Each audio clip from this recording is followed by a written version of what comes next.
What's up, guys? So, I was actually planning on starting to do longer videos once my semester was up, but, school's kind of over and I have tons of time on my hands now, so I figured I'll just give my first crack at this more like official sort of style video.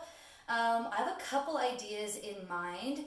So, the thing with me is that I hate a saturated market, honestly, and it's a little bit interesting for me because was just starting an online project basically that's linked to my personal training business, and then now with all this quarantine stuff, the online space has exploded. It's exploded with free content, which it always had tons of, but now there are so many more live feeds which give you a lot more of like the motivational kick. It's still different than just finding like a video online on YouTube, let's say, in your own time.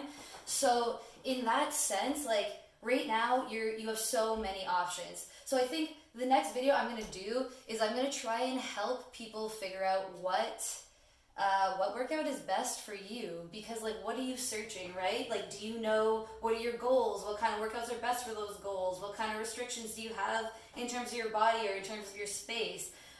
It's a little bit more complicated, so I might do a couple parts basically on trying to help you find the best workout, as opposed to just giving you another workout that I assume is just going to be lost in the sea of online content right now, and ultimately adding more content to the sea I don't think is really going to help people who don't know how to find what they need anyway.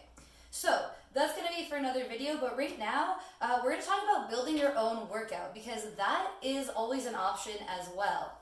Now, the perks about building your own workout is that basically once you learn the structure, you're never going to forget that structure, and that structure is worth money, okay? There are some pretty reliable anchors in terms of workout structures that like all fitness professionals use, that people who are going into the gym and making their own plans use, and they can be super simplified, and you can just keep adding details and layers as you feel like learning more or as you think you're ready to learn more.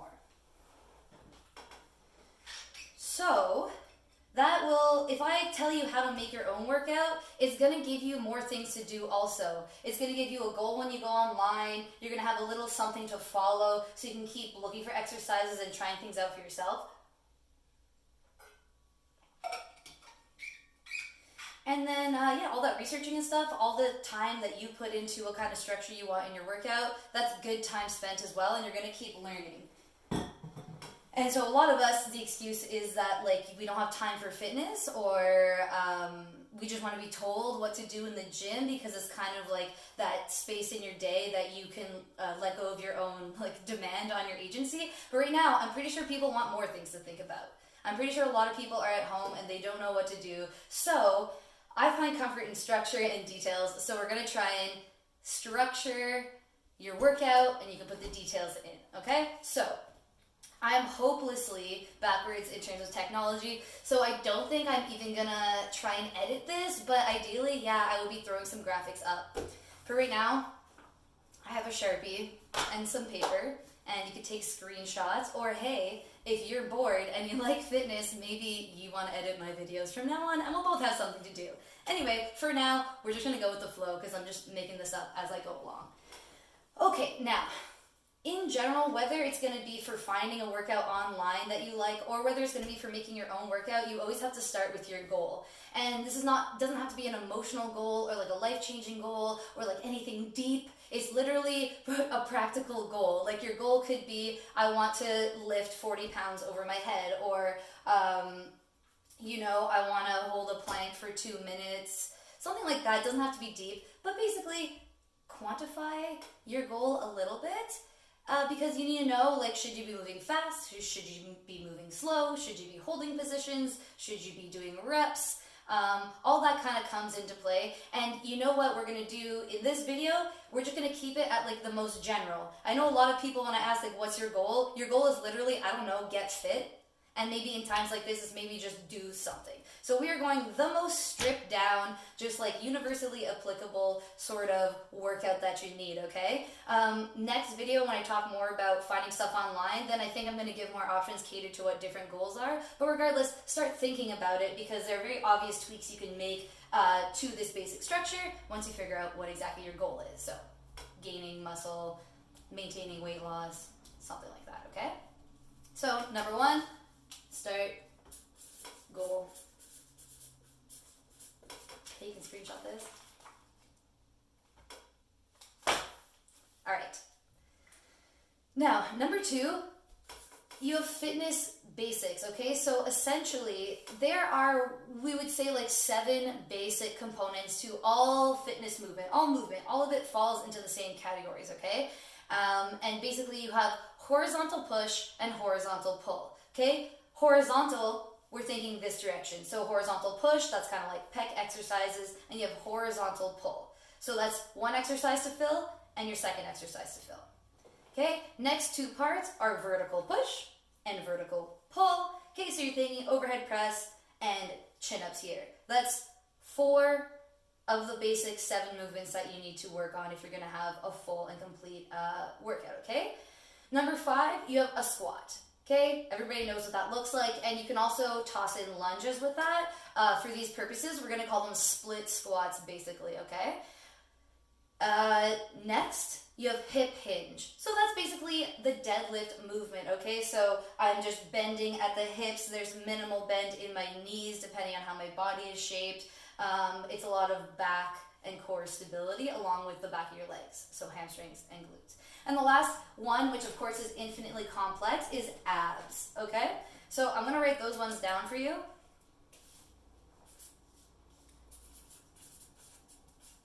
And then we're gonna get into the details of abs. No matter how you slice it with your workout, just choose 7 things, okay? And they can be a new 7 things tomorrow, and you can just keep changing that, but all you need is 7 things, 7 units of organization, okay? Now we're gonna go into abs. Okay, so we're gonna call that 2A, all right? You can keep rotating through abs, or you can just add extra pieces on if you wanted. So for abs, you have obviously plank. So your body is holding. That's like a hollow hold position. It's endurance. It's like posture, okay? You can do that front or side.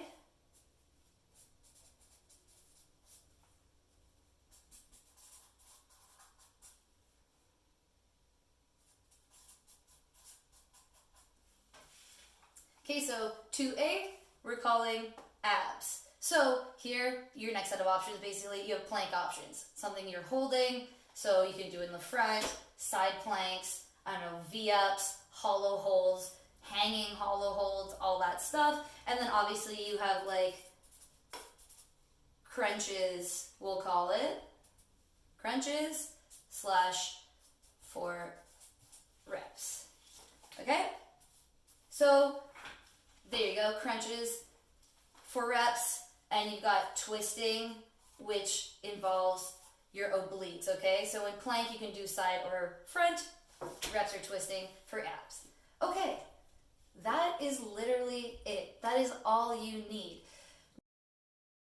So now, I'm not even going to go into exercises because you guys can totally find these online. This is what I'm saying. These are available, okay? I'm going to give you keywords and stuff that you can search, and this is what's going to help you put your workout together. So at this point, even if you literally Google horizontal pull exercises, you're going to find exercises. You know, horizontal push, squats, I mean, that's very evident, okay? So, so for example, this is my example of my workout, okay? So, horizontal push, that's a push-up, okay? There are literally a million variations. I don't need to tell them to you. Go online and Google push-up variation. Try it once, you don't like it, you could literally try 3 in one day, and the next day try 3 more, okay? There are millions, especially for push-up. It is... Being stuck in your house is the time to work on like your horizontal push, basically. You're good, okay? Now next would be horizontal pull. So I have T-pulses in mind. So these can be done standing or in a back extension, standing and bent over, but basically you're pulsing your scapula together, squeezing your shoulder blades together, because I am going to use absolutely no equipment whatsoever, okay? Next, I have vertical push. So I have a pike push-up. Okay, this one's a little bit more advanced, but it is one of the only heavy body weight vertical push movements that are kind of available. Otherwise, you're going to have to get some sort of cans or books or something you can press overhead, okay? Also, other option is like a handstand push-up, stuff like that, handstand-based things, but also may not be in your wheelhouse yet. Okay, the next, squat. Squat, lunge. Again, I don't need to tell you guys, go ahead and Google it.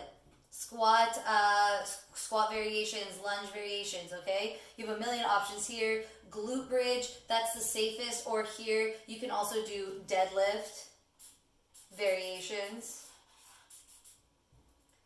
Okay, so if you're Googling it, obviously there are a million variations for deadlift, from single leg deadlifts for advanced people, all the way to just glute bridges from the floor, glute bridges with some sort of weight on your hips, okay? Then I would choose, let's say, just again in the most basic terms for abs, bam, plank. Everybody kind of knows how to do some sort of plank from your knees, whatever, even if it's kind of a crappy plank, so long as it's not hurting you.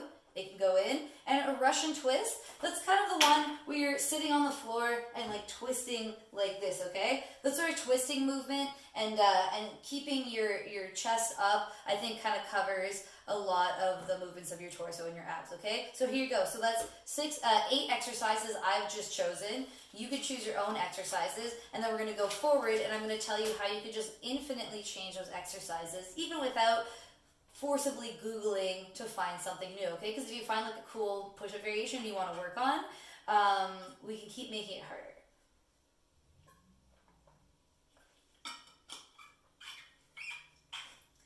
So starting from the simplest way, at this point, you've kind of learned these 7 areas of movement, okay? And now you've chosen, let's say, 7 to 9 exercises, depending on how much abs you want to do. Okay, great. Now, maybe you've gotten good at them. So now, how do we make it more interesting? Well, here is the next step on making more of a plan for yourself, as opposed to just sitting down and doing like random exercises every day, okay? This is the next kind of step of structure that should hopefully help guide you in getting comfortable with some sort of workout on your own, okay? So here, I have like 3 main splits and then a sort of like side here, okay? So a split is, again, it's just the way that you're organizing, let's say, your workout week, okay? Or it can be a couple days. So option D here, it's abs.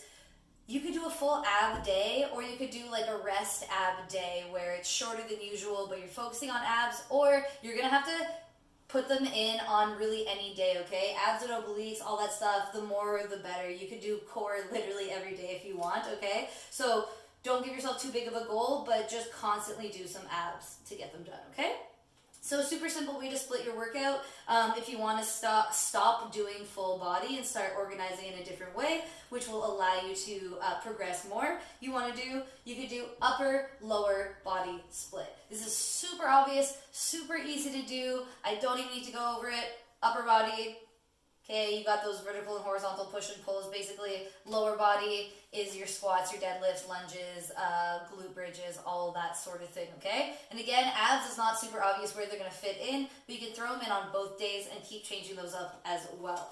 Okay, now the next one here, anterior posterior. This one is a lot more trendy these days, and it's very, very similar to option C, which is push-pull. So anterior posterior, anterior chain, that's all the front of your body, and posterior is all the back of your body.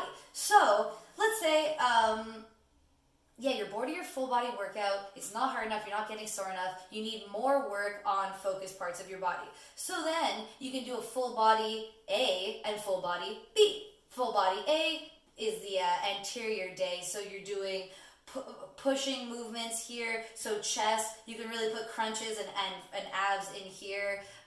You got your quads, things like that, and then the very next day you can give those muscles a break because you've loaded them a lot more, and then you're going to go posterior chain. So that's a lot of all those scapular retractions, back extensions, deadlifts go in there, calf raises, those sorts of things, okay?